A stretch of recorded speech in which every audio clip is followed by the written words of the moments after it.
여러분은 이런 생각 한 번쯤 해보신 적 없으신가요? 명절이 다가오면 마음 한켠이 조금은 무거워지는 이유, 제사는 꼭 해야 하는 걸까? 이 전통은 언제부터 시작된 걸까? 우리는 무엇을 지키고 무엇을 내려놓아야 할까? 오늘은 한국 제사의 시작부터 조선의 주자 성리학 그리고 현대 사회의 변화까지 조금은 차분하게, 조금은 솔직하게 함께 생각해보는 시간을 가져보겠습니다. 한국 제사의 가장 오래된 기록은 중국 역사서 삼국지위서 동의전에 등장합니다. 여기에 이런 기록이 있습니다. 부여는 12월에 영고, 고구려는 10월에 동맹, 동해는 10월에 무천. 이건 무엇일까요? 개인 제사가 아니라 국가적인 하늘 제사 또는 공동체 축제였습니다. 즉, 제사의 시작은 조상이 아니라 하늘과 자연에 대한 제혜였습니다. 삼국사기, 삼국유사의 기록에 보면 삼국시대에 들어오면서 왕실과 귀족 중심의 조상 제사가 강화됩니다. 여기서 확인되는 것은 조상이 사후에도 후손을 보호한다는 믿음입니다. 이 사상은 샤머니즘, 불교의 천도 사상과 결합하며 발전합니다. 우리가 아는 제사는 조선시대 작품입니다. 주자 성리학을 기반으로 유교 전통 조선을 국가 이념으로 채택하였습니다. 조선은 국가 이념을 성리학으로 정합니다.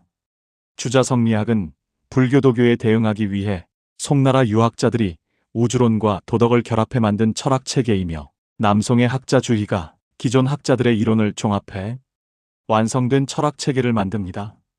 그가 체계화한 학문이 바로 주자 성리학입니다.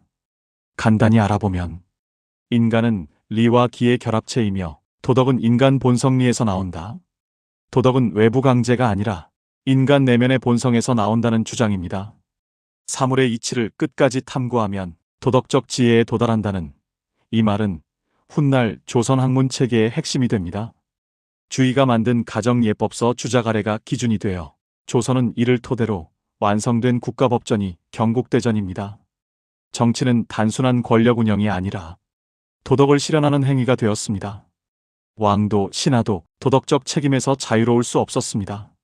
사서집주를 국가 차원에서 정리한 책이 조선의 국조 오례의가 만들어집니다.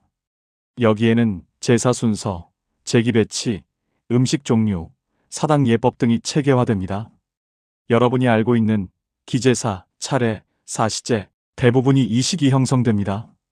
여기서 제사의 절차, 가족의 위계, 장자의 책임이 정해졌습니다. 그 결과 장남 중심의 가문 체제가 자리 잡습니다. 오늘날까지 이어지는 종가 문화, 족보 정리, 명절, 제사 풍경은 이 시기의 유산입니다. 지금도 우리의 부모님들은 제사를 버리지 못하고 힘들어도 계속 지내고 싶어 합니다. 왜일까요? 제사를 지내고 나서 자신의 주변에 좋은 일이 일어나면 조상의 은덕이라고 여기지만 행여 안 좋은 일이 생겨난다면 그것 봐라 제사를 안 지냈더니 이런 일이 생겨난다고 여깁니다. 자녀들이나 며느리가 그런 의견을 말하게 되었을 경우 좋은 일들은 당연히 그냥 생기는 일이지만 좋지 않은 일에 대한 원망을 누군가 감당해야 하기 때문에 의견을 말하고 싶지 않게 되죠. 가족 간의 갈등만 생기게 됩니다. 부모님이 제사를 지내실 수 있는 동안에는 최대한 도와드리는 게 마음이 편하면 적극 도와드리시고 사정이 생겨 그렇지 못할 경우는 다음에 도와드린다고 말씀드리고 미안한 마음을 가지는 게 자신의 마음이 편하지 않을까요? 하기 싫은 일을 억지로 하면 더 힘들어요. 한 가지 사례를 들려드릴게요. 시집에만 간다고 하면 화가 난다거나 일이 하기 싫어진다거나 갔다 와서 꼭 부부싸움을 한다면 가지 않는 게 자신을 위해 옳은 결정일 것입니다. 그 이유를 자신은 알고 있을 것입니다. 지혜롭게 헤쳐나가셔서 자신의 마음이 편해진다면 올바른 행동이 아닐까요? 대신 불이익이 따라오겠죠? 그에 대한 대가는 온전히 자신의 몫입니다. 왜 조선은 제사를 그렇게 강조했을까요? 답은 효입니다. 논어에는 이런 말이 있습니다. 살아서는 효로 섬기고 죽어서는 예로 모신다. 조선은 제사를 단순 의식이 아니라 가족 질서를 위한 유지장치로 사용했습니다. 결국 제사는 고대의 하늘 제사에서 시작해 삼국의 조상 숭배를 거쳐 조선의 성리학이 체계화한 문화입니다. 그렇다면 우리는 이렇게 질문해야 합니다. 형식이 중요한가? 마음이 중요한가? 전통은 고정된 것이 아니라 시대에 따라 변해왔습니다. 그렇다면 현대사회에서 효는 어떻게 해야 할까요? 유교에서의 효는 부모에 대한 절대적 공경, 생전 봉양 즉 생활과 경제적 책임, 사후 제사, 가문의 명예 유지, 순종과 복종 등 조선시대에서는 단순한 도덕이 아니라 사회 질서 유지가 숨어 있습니다. 현대사회에서 효는 무엇인가? 오늘날 한국은 산업화, 핵가족화, 고령화가 진행된 사회입니다. 과거처럼 같이 사는 것이 효의 필수 조건은 아닙니다. 의무가 아닌 자발성 즉 관계 기반의 존중이 중요해요. 주일 2회 이상 정기적으로 연락하기, 건강을 체크하고 병원 동행하기, 디지털, 금융 사기 예방 도와드리기, 명절에 대한 자신의 의견 강요 대신 상의하기, 부모의 의견을 묻는 태도를 유지하기, 부모 앞에서 부부싸움, 부모를 무시하는 태도 하지 않기, 말벗 되어주기, 노후 선택을 존중하고 재산, 주거, 요양, 문제의 간섭을 최소화하고 부모의 독립성을 인정하며 부모의 삶을 존중해드려야 합니다. 자식 자신의 삶도 지키는 것 또한 효라는 인식을 가지고 있어야 합니다. 부모를 통제하는 것이 아니라 부모의 생각을 알아주는 것. 이런 일들이 말은 쉽지만 실천을 하기에는 힘들 경우도 있지만 효는 살아계실 때 자신이 실천하는 것이라 생각합니다. 이제 현대에 왜 갈등이 생겼을까? 산업화 이후 핵가족화, 여성의 사회 진출 증가, 종교의 다양화 등 이러한 변화를 고려하지 않고 옛 관습, 풍습, 습관을 고집한다면 갈등이 생길 수밖에 없겠죠. 기독교는 제사를 우상 숭배로 보기 때문에 추도 예배로 대체하는 경우도 있죠. 그리고 최근에는 음식 간소화, 제사 대행 서비스, 가족 합의형 제사로 변화 중입니다. 문제는 이것입니다. 제사가 있어서 모이는가? 모이기 때문에 제사를 하는가? 만약 제사가 부담과 갈등을 만든다면 오히려 결속을 약화시킬 수 있습니다. 반대로 제사가 가족 화합의 계기라면 강력한 결속 장치가 됩니다. 제사를 안 지낸다고 불효가 아닙니다. 제사를 지낸다고 효도를 한다고 생각하시는 건 아니시죠?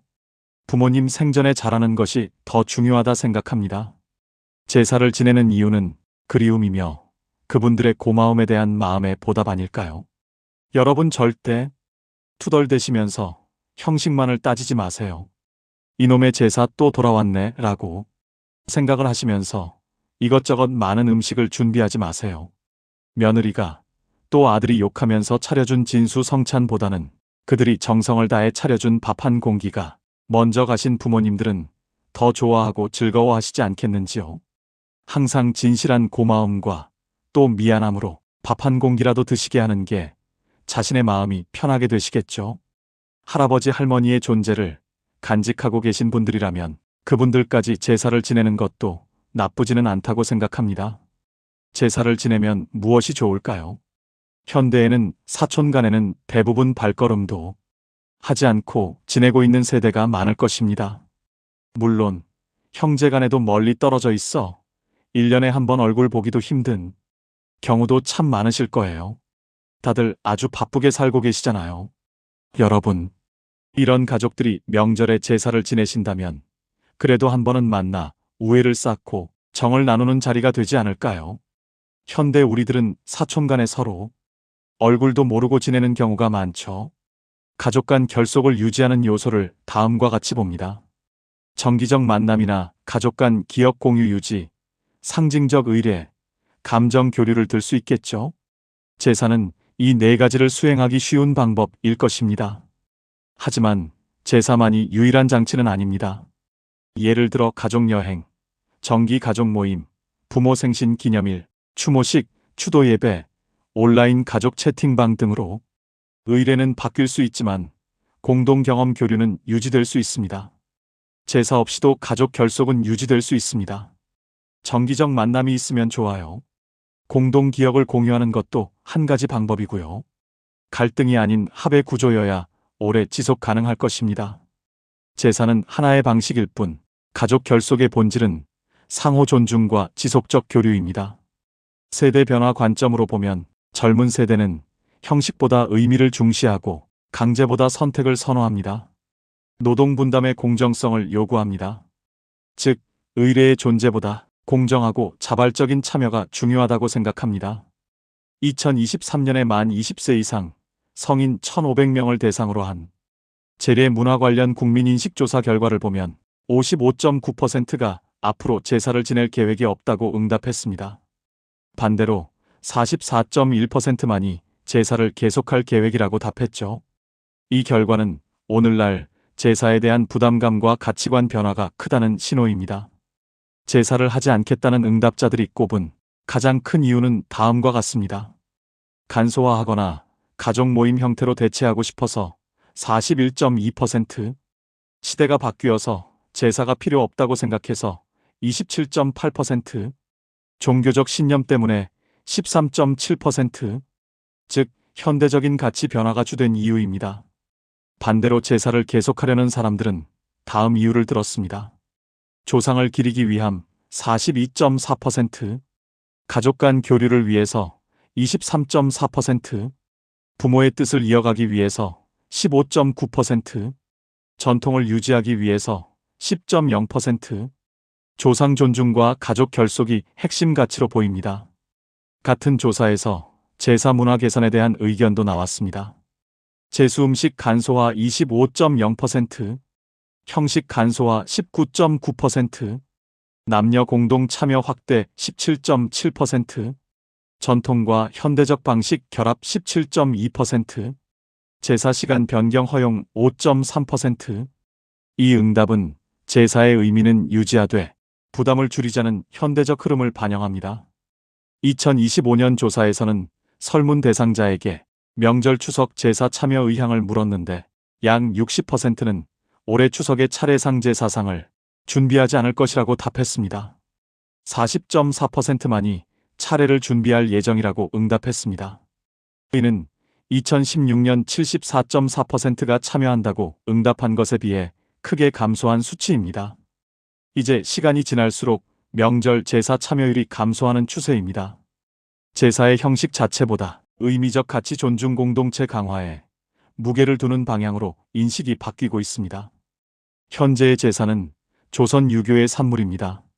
제사는 해야 할 의무가 아니다. 제사는 조상을 위한 것이 아니라 산 사람이 하는 것이다. 다시 말해 조상이 와서 음식을 드시는 것이 아니라 살아있는 사람이 마음을 표현하는 행위라는 것입니다. 따라서 억지로 해야 할 종교 의무는 아니다. 라고 말합니다. 우리가 당연하게 여기는 한국 사회의 모습들, 명절에 모여 조상을 기리고 부모에게 효를 다하는 것이 도리라 배우며 공부로 신분을 바꾸는 사회를 살아갑니다. 많은 질문이 이런 내용입니다. 며느리가 힘들어하는데 계속해야 하나?